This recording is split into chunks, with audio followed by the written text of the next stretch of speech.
And tonight, accusations of discrimination leveled at insurance companies after a report shows drivers in minority neighborhoods pay more than those in white communities. CBS News' Dorothy Tucker takes a look at the report and its controversial discovery.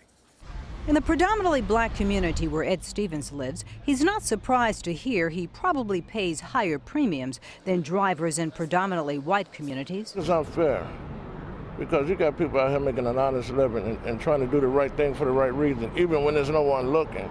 And I think, everybody should have the same fair shot. But according to a joint report by ProPublica and Consumer Reports, Illinois drivers living in minority zip codes can pay at least 10% more than their counterparts in white zip codes, and sometimes more than 50%. We know that we're not getting treated right. One example in the report, 2 men, both employed, with similar driving records. The minority man lives in East Garfield and drives a 2012 Honda Civic and pays $190 a month.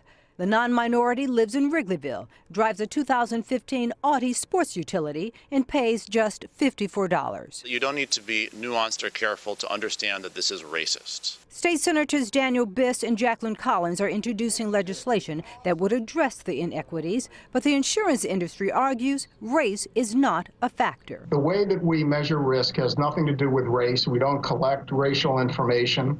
What we do is we collect data that is likely to predict the risk of loss. Snyder says that zip codes are one predictor, a person's credit history another. We know that zip codes and credit scores are proxies for race.